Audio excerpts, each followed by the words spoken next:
continue with our discussion about waves, in particular waves of light. And so far we've seen that they are ripples or vibrations that occur. And we've come up with a medium for light. The medium for light, remember the medium is the thing that wiggles to make a wave happen, is this strange thing called the electromagnetic field. So this is kind of just where we left off. Electromagnetic field. Now, the reason it's called electromagnetic is because it's a double field, sort of. It has two characteristics to it. One is electricity and the other is magnetism.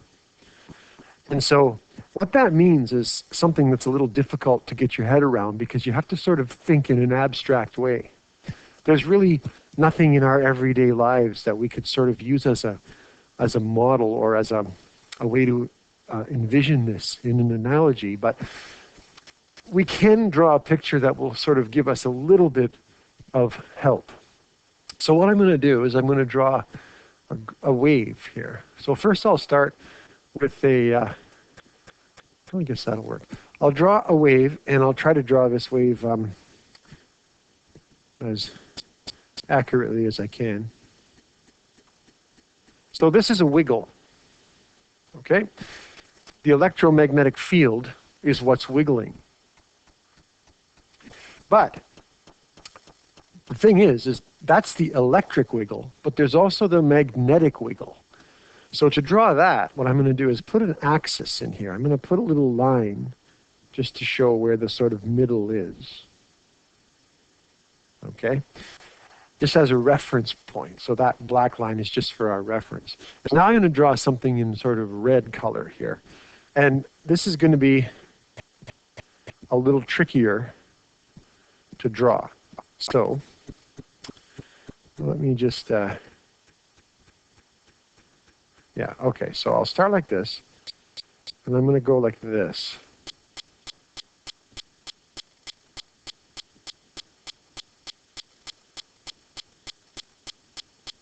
Something like that.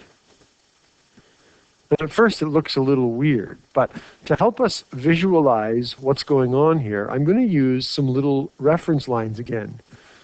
These aren't really have any meaning other than just to help us see what's going on. So I'm going to draw straight up and down lines in the same color as this first wave, like this.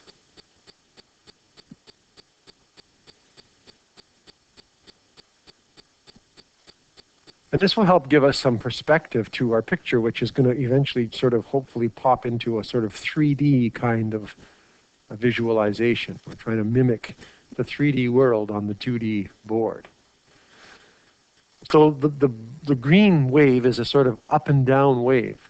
But the red wave that I drew is a vibration that's sort of happening in and out of the board this way. So you can't really draw that. So what I'll do for that is I'll add in some red little lines that go this way. And that will help give us some perspective of this sort of wiggle going in and out of the board at the same time. Something like that. So it starts to look like it's two waves together, one going up and down and one going in and out. And what's interesting about them is the two waves are linked. They are completely attached to each other, so that if you wiggle the green, automatically the red begins to wiggle.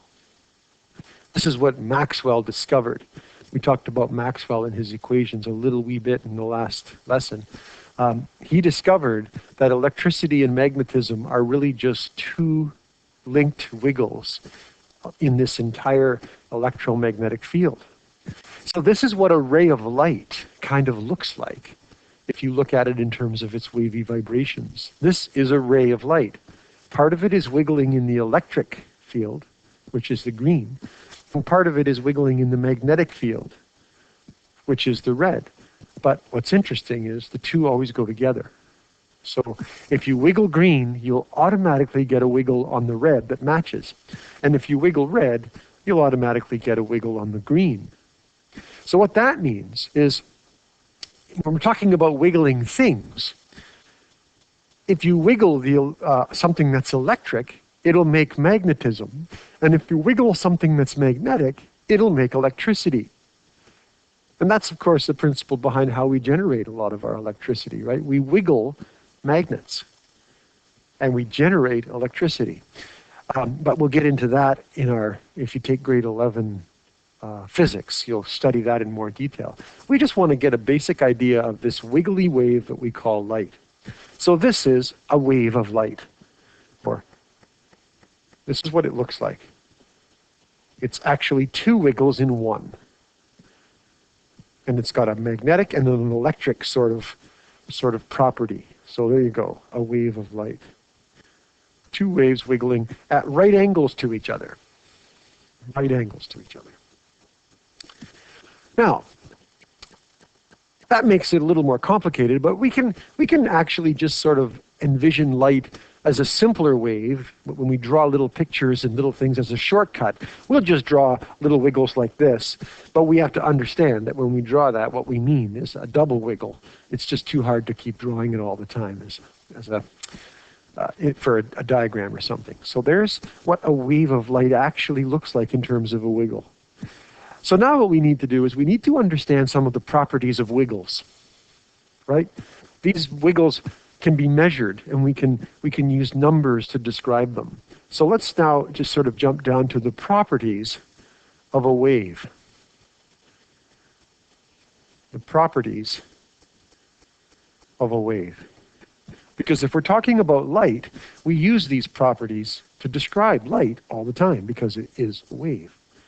So we'll just draw another little picture. Pictures are awesome for 1,000 words, right? A picture's worth 1,000 words. So here we'll draw a little axis. So the horizontal line on this axis, like what we call the x-axis, is really measuring time, right? It's measuring time as it goes by. And the up and down axis is measuring the up and down wiggle.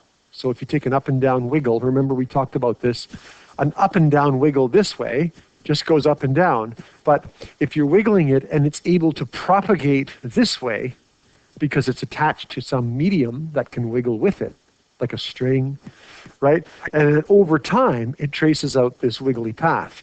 So we need this axis down here to be time in order for us to get the picture of the wave we want. And over here, we're basically talking about a distance, right? We're talking about a displacement or a distance. I'm going to call it a displacement because that's the fancy word for distance when you have certain directions. Okay, that's another thing you'll learn about next year, the concept of numbers that also have directions. They're called vectors. So displacement, right? But essentially, we can write here, displacement is really just the vibration that we're measuring here. Or the oscillation, if you want to use the big fancy physics word. So let's draw a wave. Let me draw a wave on a nice purple color here. So if you vibrate, the wave goes up and down and up and down. And it continues like that. In fact, well, I can do that later. Okay, so this is sort of a little small piece of a wiggly wave. And of course, it just keeps on going, right? As long as you keep vibrating, it keeps moving. So what are the things on here that we can measure? Well, the first thing we can measure is something like this. We can measure how high these bumps are. Now, for convenience, we always draw that black line, that horizontal line, in the exact middle of the wave, so that the green line going up here will be exactly the same as the green line going down, except it's in a different direction. There won't be the same amount of space, right? The same displacement or the same movement. And I'm going to put a little A here. These are called the amplitude of the wave. So under our picture, as we draw, we'll begin to write down what everything means. So I'll go back to the picture in a second. I'll shift down here and I'll write that A is the amplitude of the wave. And the amplitude measures how vigorous the vibration is, right? So it measures the degree of vibration.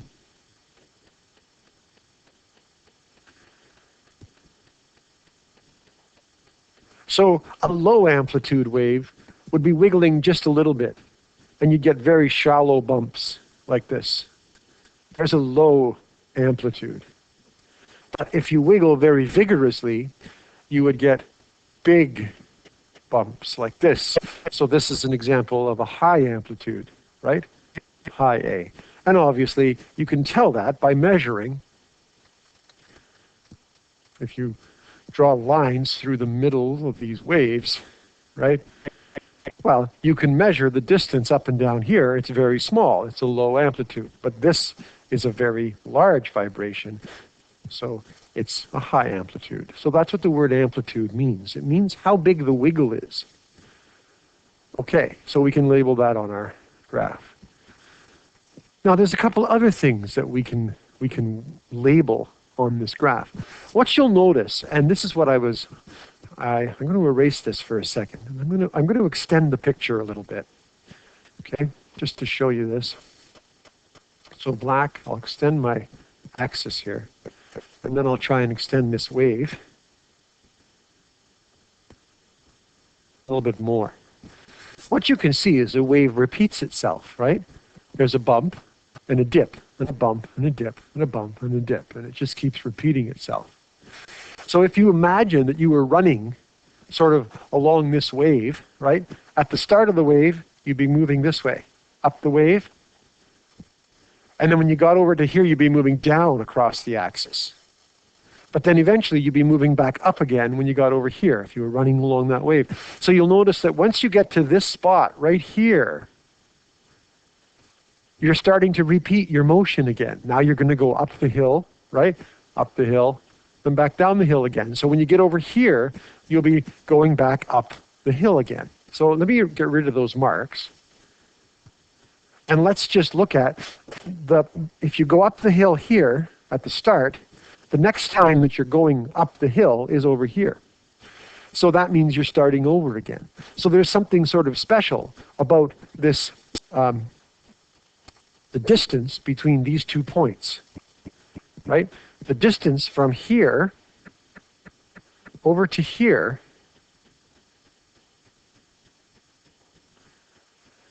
is the part of the wave that just repeats itself over and over. The next piece is an exact copy of that piece. And the piece after that is an exact copy of that piece. And so we give that a special name. It's actually a length, and we call it the wavelength. The wavelength. So in blue, I'm going to write here in small letters, wavelength. That's how long the wave is. Okay, it's the length of the repeating part of the wave. We use a little symbol that looks like this. It's a Greek letter L, or lambda. I'll put that in brackets. It's a Greek letter lam, L-A-M-B-D-A. Mary had a little lambda. And that's the symbol we use to describe this wavelength. So let's put that down below in a sort of a definition type form. So the wavelength, or what we would call lambda, is the length of the repeating part of the wave.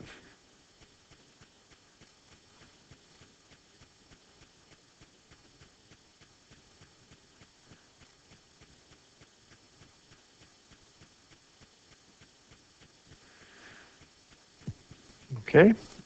And of course, the length of that would be related very closely to how fast you are vibrating. So the wavelength is sort of a property that we can measure that gives us a little bit of indication, or at least it gives us sort of an indirect way of looking at how fast you vibrate. So for instance, if I were to show you what would happen if I vibrate very slowly, I get a wave that stretches itself out over a long time like this, right? And so the repeating units are from sort of the start here to the next point, which would be right about there, if we imagine that black axis through there, right? Like this. That's when I start going back up the hill again. Then that's how long the wavelength is. And you can see it's quite a big long lambda. But if I vibrate faster, like this, so that the up and downs come faster, well, then if you look at where I start, I'll draw the black line in there first. There's my sort of center line.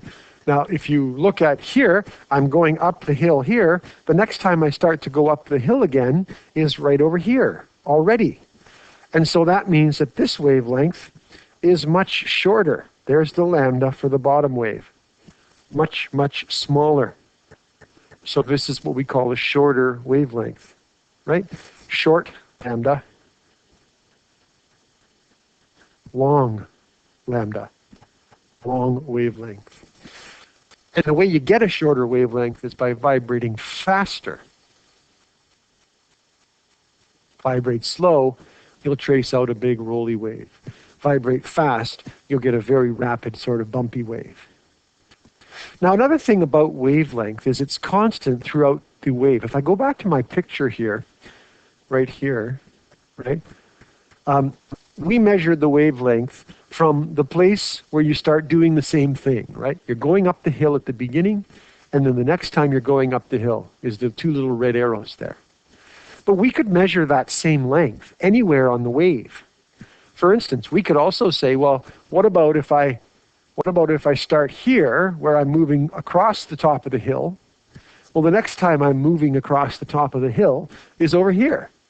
And that is also a wavelength because it's the same length as the lambda we drew down here at the bottom.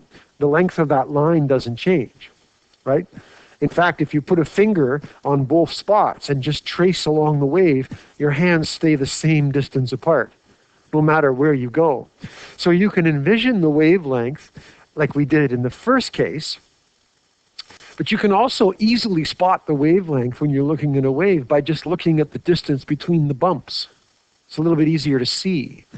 And also, you could also do the wavelength down here between these little valleys. That's the same length.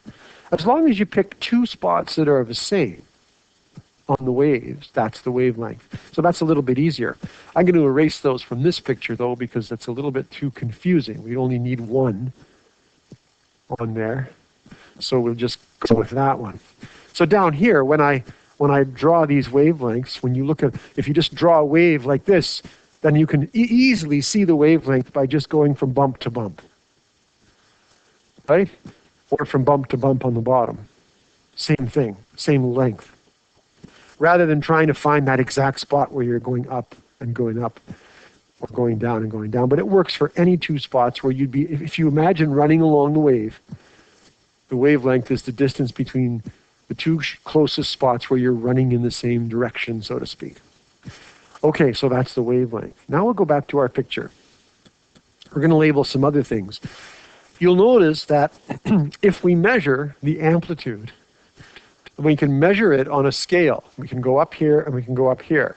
So if this is a scale of distances moved, how far you wiggle, then when we get to this first bump, right, this distance here is the A. So if the amplitude was 9 centimeters, then on this graph, this top of the hump would be up at 9 centimeters. Makes sense, right? And if the bump at the bottom, if you look over here at this bottom bump, then it would have -9 because it's going in the other way, down the graph.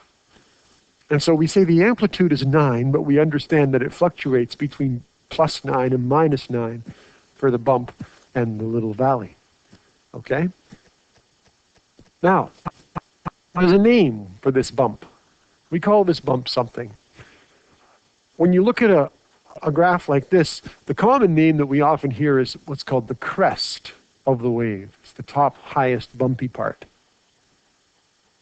But in mathematics, if you think about this as a graph, this is also the place where the purple line is the highest, right?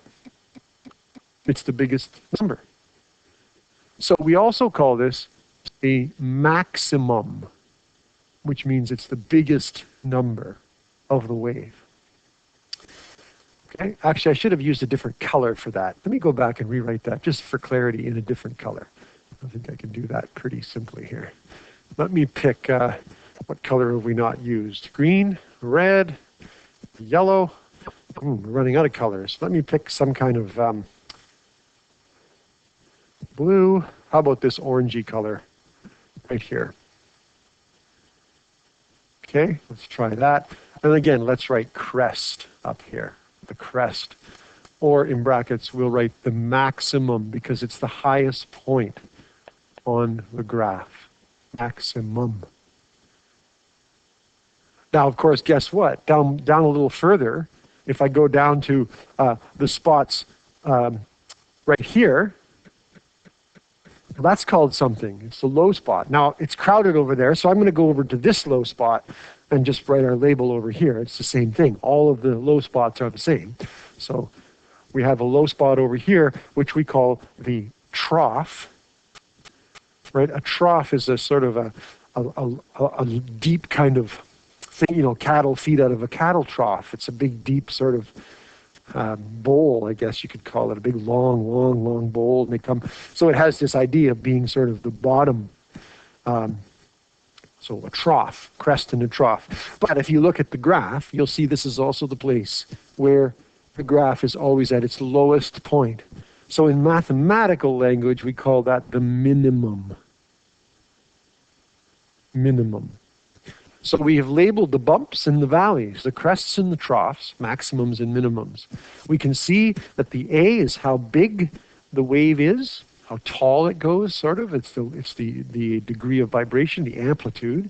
And we can measure how far it is from the corresponding points on the wave, which we call the wavelength. Okay? I'm not going to write anything about the crest and the trough down below because it's pretty obvious. That's just what they're called. And these are the things we can identify and measure, the properties of a wave. So far, so good. Okay. One more thing for us to learn about waves, and then we can start talking back up about light again. And that is an interesting thing that is sort of related to the wavelength, right? It's sort of related to the wavelength.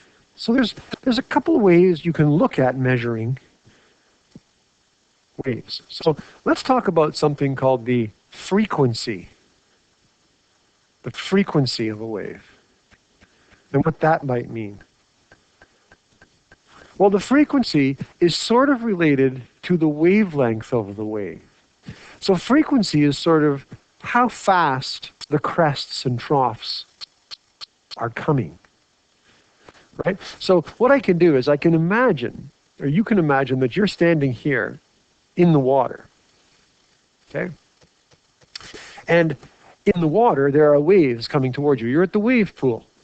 Well, if the waves are sort of big roller waves and they come at you like this, then every time one of these crests crashes into you, you could, it would be like whoosh, whoosh, whoosh, whoosh. And the time between each of those whooshes is what we call the frequency. It's how fast the waves are coming.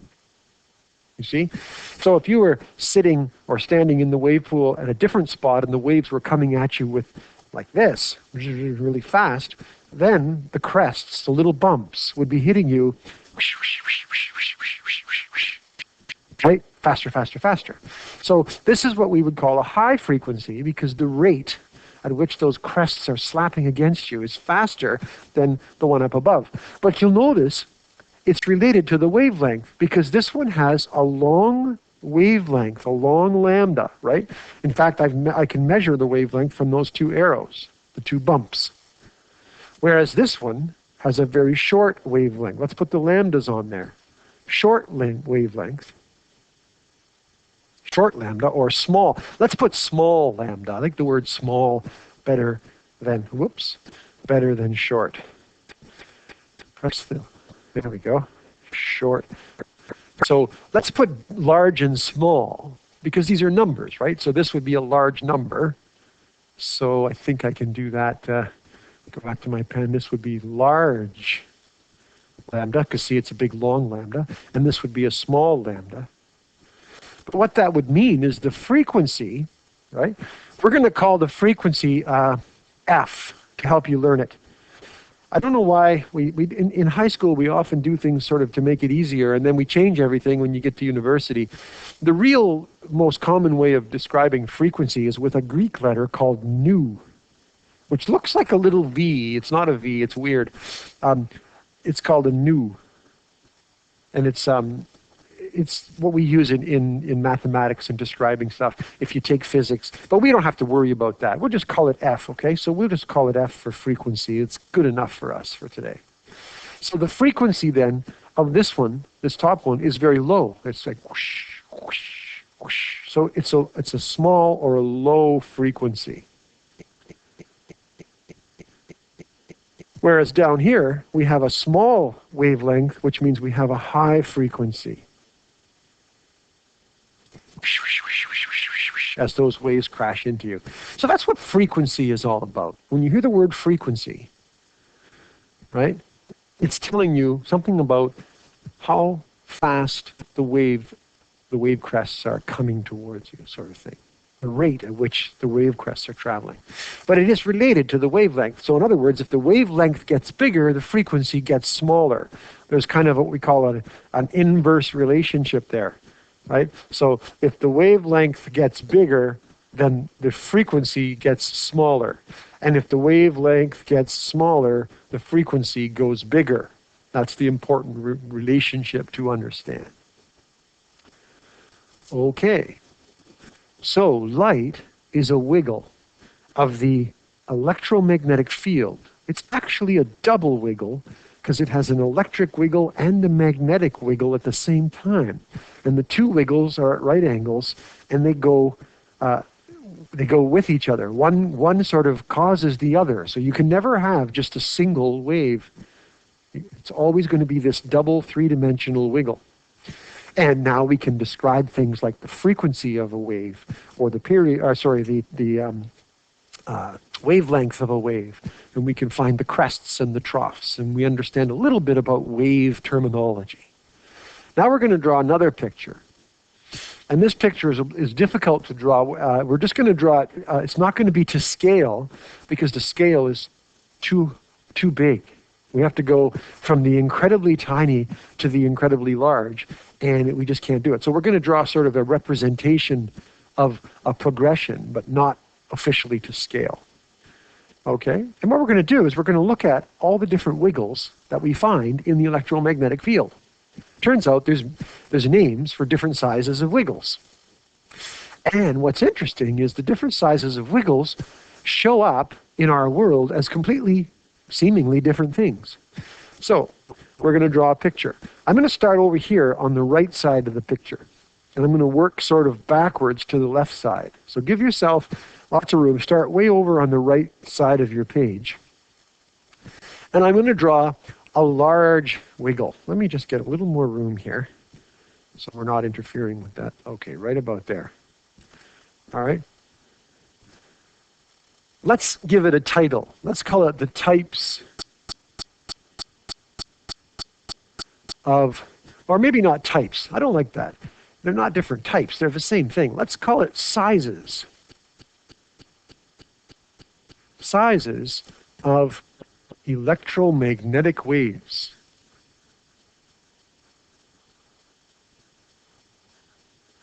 Okay? Now, that's a big word. What we really mean is just light waves. That's what light is. It's electromagnetic waves. So these are sizes of light waves. So we can use the terms interchangeably now, and we'll probably just say light waves from now on because it's easier than saying electromagnetic waves, right? It's just kind of more complicated. So that's what we'll call this little title. Okay, so way over here on the right side of the page, I'm going to start by drawing a very, very sort of rolly long wave. Actually, even longer than that, because the longer we start, the easier it is. So let's go even longer. Big, long wave like this. Right? So you can see I pretty much can only draw one wavelength. Very, very long wave. And these long waves are called, I'll write what they're called underneath here. These are called radio waves. And we use them to send information. Remember I told you, don't write this on your picture, I'll just do it on the side. Remember how I told you if you have an ocean and you have a cork here sitting in this flat ocean with no waves, and you poke it with your finger, and then what you do is it starts to bob up and down, right? Because you poked it, it bobs up and down. And when it does, it makes little waves that go out from it. But those little waves could travel down the water surface to another cork that's just sitting there, and without even touching it, it will begin to jump up and down. So it will sense the vibration, right? So this is a way of transmitting something. You can force one cork to move and make another cork far away move by the rippling of the wave. And this is what we do with radios and TVs and anything that sends an audio or visual signal. We can wiggle something, right? And we can wiggle them, and then we can create these waves which will travel through the field and wiggle one somewhere else. So when you make a cell phone call, your cell phone wiggles things. Now what's wiggling? Well, it's actually electrons inside the phone, in the antenna. They wiggle up and down. And that means if they jump up and down, now you can't see the antenna on your cell phone, it's internal, but there's a place where electrons are wiggling. And when they go up and down, they make these ripples that come out, just like a cork bobbing up and down in the ocean. And those wiggles can go to somebody else's phone, and then their phone will start to wiggle inside, so the electrons will start to wiggle. And of course, you can put patterns in the wiggles, right? So we've drawn waves, just to show you. Again, don't draw these things on your picture because we're going to erase it. But you can draw simple waves like this, but you can also make waves that go like this. By changing the wavelengths and frequencies, you can do this and make the wiggles very complicated. Right? It looks like a heartbeat, da-dum-da-dum or something. You can have waves that wiggle in very complicated ways, and the patterns of these wiggles can store information. It's like a code. This pattern stands for something, this pattern stands for something, which means not only can we make a cork wiggle, you could send a message to your friend with corks on the water. If you both knew the code, you could make the cork bob, but you'd hold it with your fingers and you'd shake it kind of in weird patterns. And you'd make a wiggle that went, well, the waves would do this instead of being nice, simple waves. And the other cork, the person here would be standing there, oh, look, my cork is starting to jump. And the cork would jump up and down on those ripples you made. And if they measured all the little patterns, they could read your message, right? If they knew what the code was. If they knew that, this pattern stands for the letter A and this pattern stands for the letter B or whatever, and they could just measure the bouncing of their cork. You could send a message to someone across a lake using a cork and the way you bounced it, as long as the lake was very smooth otherwise. In the same way, we can send a message using the ripples of the electromagnetic field. So that's what radio waves typically are. They're used for message sending. Okay, I'm going to erase all this stuff and go back to our picture. They're message sending waves. And that's why we call them radio waves, because when you listen to the radio, that's pretty much what you're listening to. Now, let's go back here and draw another line. Go back to my lines. Here we go. This time, what we have to do is we have to try to make it a little bit smaller, but not too much, because we have a long way to go. So I'm just going to make it sort of look like a little bit smaller. So you see how I was able to squeeze a little more of the wave in there. When I say smaller, what I mean is the wavelength. This ripple didn't work out very good. The wavelength is a little bit shorter. Okay? Just a little bit shorter. So this is called microwaves. Microwaves. Microwaves are used also to send messages. Microwave towers. In fact, your cell phone actually uses microwaves, not radio waves. The waves are a little bit shorter. They're just a little bit more effective. If we're talking about how short, Here's the problem with scale. If you measure the wavelength of a radio wave, it could be like a kilometer long. Imagine this gigantic ripple where the distance between the crests, the bumps, is a kilometer or more, right? Whereas the microwave, already we shrink it down to just a few centimeters. So now we've gone from a big 1 kilometer thing to something that is just a few centimeters apart in one step. And obviously this is not to scale. We can't show that because we have to still go much, much smaller. Okay. Microwaves are also used to cook our food, which is weird. The very same thing that your cell phone sends a text with is also used to warm up food in the microwave oven. And that's because microwaves, because they are a ripple or a jiggle, they can jiggle water molecules and make them vibrate, which causes heat, right? Vibration is heat. So if you jiggle water molecules, you get hotter water. Okay, let's do the next one. The next one would be sort of, come back to here, right? Try to go a little bit smaller. A little bit smaller. I'm able to fit a little more of the, I'm able to fit a few more wavelengths in there. These are called infrared. Infra means below or under, and you'll see in a minute why we call it under red or infrared. These waves are often sensed by our bodies as warmth or heat. If you stand near a campfire and you feel the warmth of the fire, what's happening is ripples, the fire is making ripples of this size. And these ripples are just the right size to wiggle the pain receptors or the heat sensors in your skin, giving you the message that you're getting warm. Radio waves don't do that. Yes, FM doesn't make your skin warm. You don't sense it because the ripple is too big and it doesn't wiggle those receptors in your skin. But this one will. And it will make you feel warm. So that's infrared, that's heat or warmth. Now, it's called infrared because suddenly something happens. The next wave is a little bit smaller, like this. And this wave, it's exactly the same as the other waves, except it's shorter. It has a peculiar property. It's just the right size to wiggle molecules in the retina of your eye. And that means that when you see this wave, you can actually see the color red. I got a thick pen here, red. So this is, okay, infrared can wiggle your receptors for heat, but it does not wiggle your eye retina molecules. It doesn't make you see anything. We can't see infrared things. We can't see heat. We can only see once the wave is short enough that it can wiggle the retina in the eye. And then, of course, what happens is as you get a little bit shorter, you start to get all the different colors of the spectrum. So the next would be sort of orange.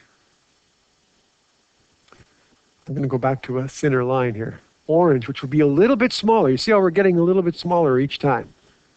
There's orange. The next would be yellow, which is harder for us to write it on the board, but there it is, yellow, even smaller. You don't have colors, you can just write them in black and label them, it doesn't matter. And then, of course, next is green. Green is a little bit shorter than yellow.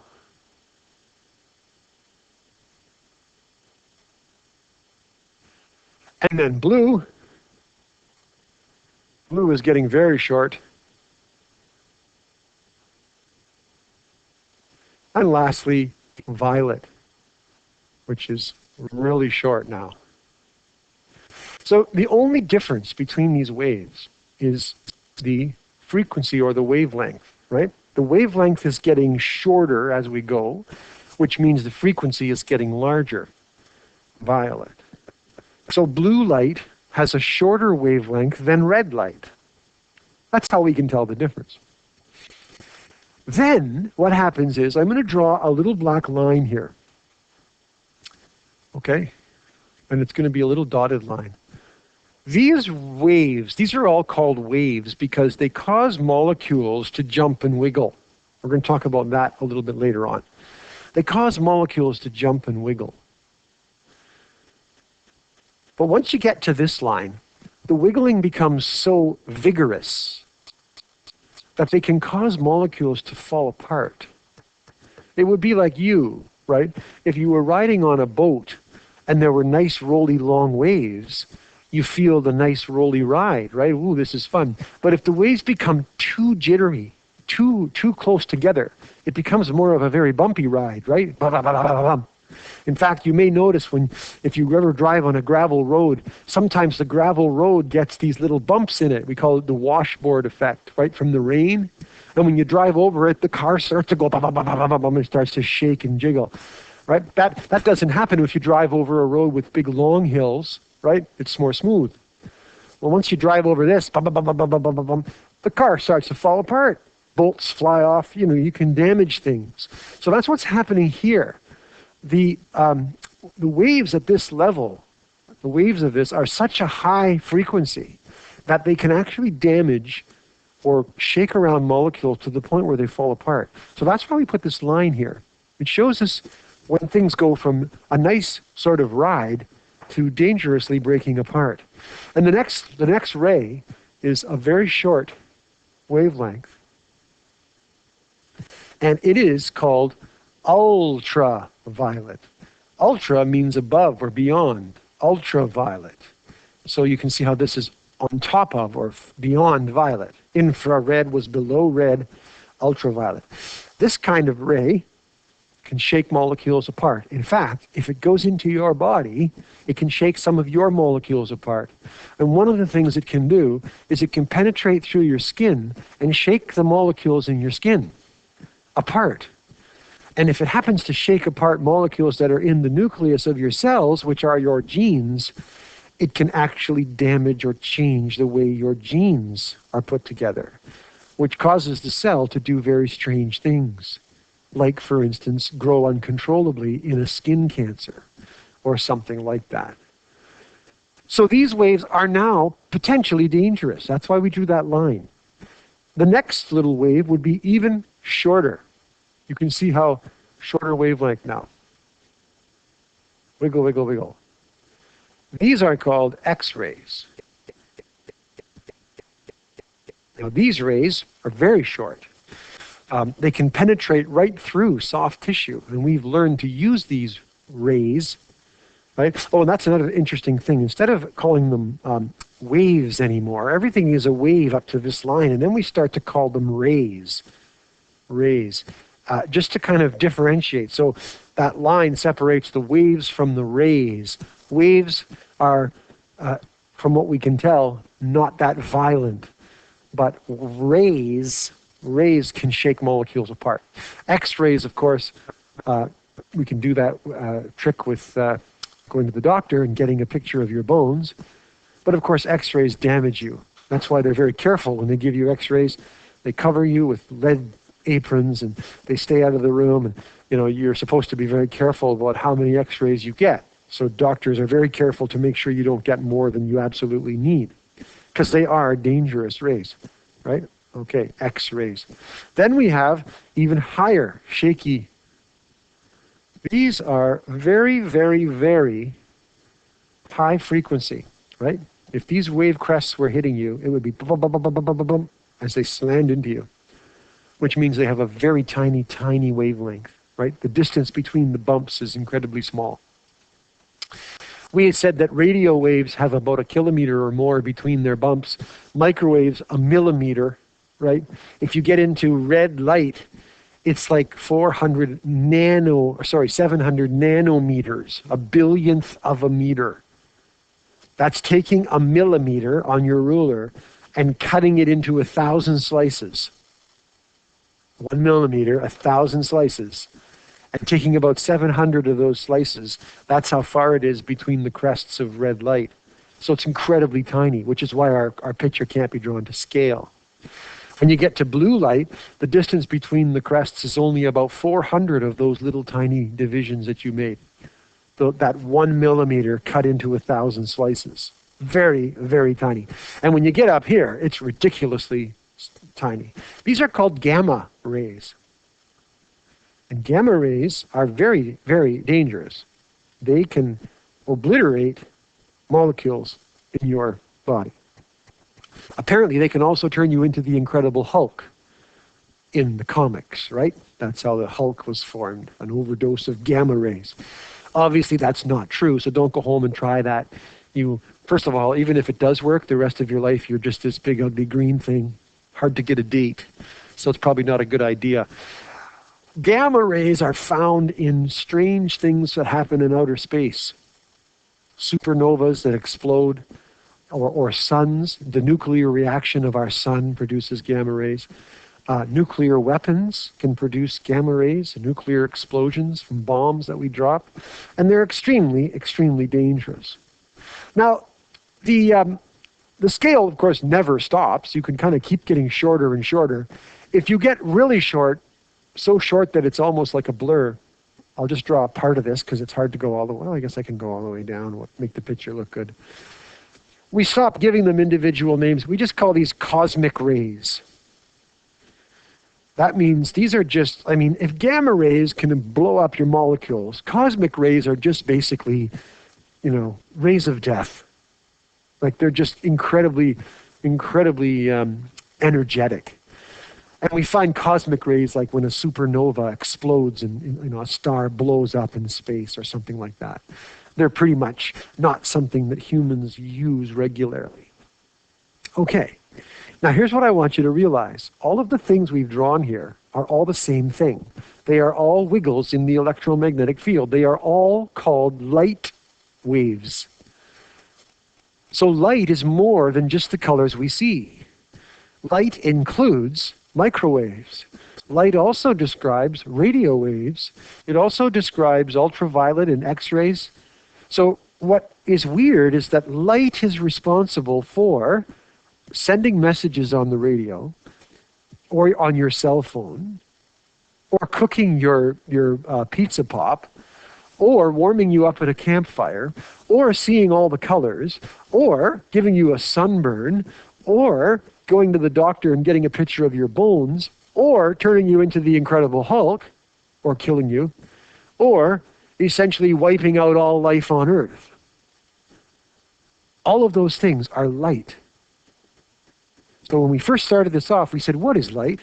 Well, light is actually many different phenomena that we observe, but they're all based on these wiggles. The only difference between your pizza pop warming up and certain death from a supernova, the only difference is the size of the ripple.